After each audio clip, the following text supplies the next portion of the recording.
This is USA News TV. Before watching, do well to subscribe, like, share, and comments. Thank you.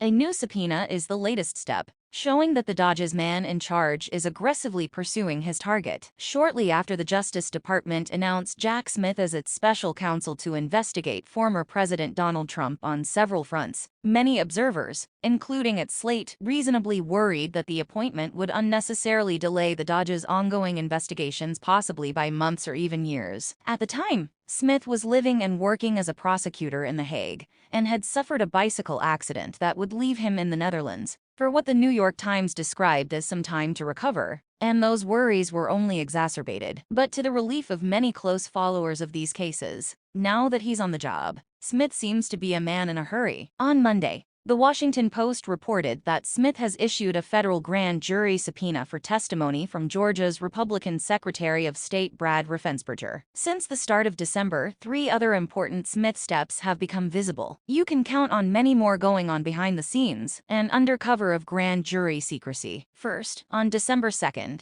Trump's White House counsel Pat Cipollone and his chief deputy, Patrick Philbin, testified before Smith's grand jury. He wasted no time getting them there after a federal judge ruled the day before that they must appear and testify. They had declined in September to answer questions based on executive privilege. As we have seen from the January 6 hearings in Congress, these White House insiders had catbird seats witnessing crucial aspects of all 3 parts of Smith's investigation: the unlawful quiet coup efforts to overthrow the election before January 6, the Capitol siege itself, and Trump's post-presidency failure to return the government, its documents including top-secret ones, as the White House counsel reportedly advised Trump he needed to do. Trump instead stashed many at his Mar-a-Lago country club home, as well as elsewhere. Second, on December 6, Smith subpoenaed officials in battleground states Wisconsin, Michigan, and Arizona, seeking records of post-2020 election communications between Republicans there and Trump, his campaign, and several of his allies. We've long known that Trump and his campaign ran a multi-pronged post-election scheme to persuade battleground state Republicans to reverse their state's certifications of President Joe Biden's win. Trump lawyers Rudolph Giuliani and John Eastman seem to have led it, appearing before battleground state legislative bodies to argue Trump's case. And Trump personally participated. He called for friendly legislatures to help him stay in office. He introduced Giuliani on a call in which the former New York City mayor made an unsuccessful pitch to Arizona's then Senate Majority Leader Rusty Bowers to appoint fake electors to cast electoral college votes for Trump. The concerted, multi-state effort looks very much like the basis for charging a conspiracy to defraud the United States of its lawful government function in a presidential election. Smith's December 6 subpoenas aim to collect evidence of the scheme held by state officials. Third, on December 9,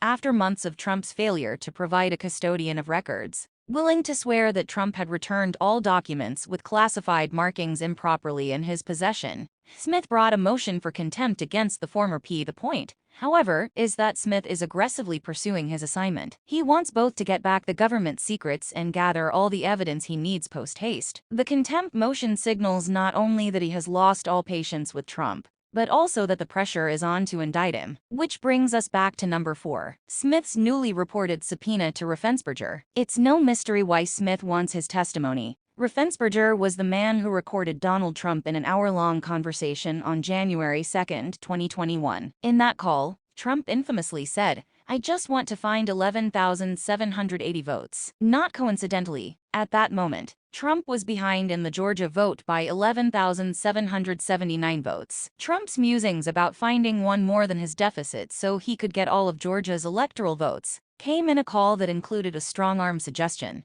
that Raffensperger might be guilty of a crime if he didn't help Trump. Well, what the federal code makes a crime is for any person acting under color of any law to willfully deprive a person of a right or privilege protected by the Constitution or laws of the United States. The call to Raffensperger was plainly the former president's willfully soliciting a state official to deprive Georgians of their vote. And the call is taped. Prosecutors seldom come upon better evidence. One might wonder why it took Jack Smith's appointment as special counsel to have that subpoena issued. Whatever water has passed under that bridge, these 4 very visible steps in December are telling us that Smith is on the case now. He seems to have swept aside any barriers that may have been impeding swift progress to justice and accountability for Donald Trump. This is USA News TV. Before watching, do well to subscribe, like, share, and comments. Thank you.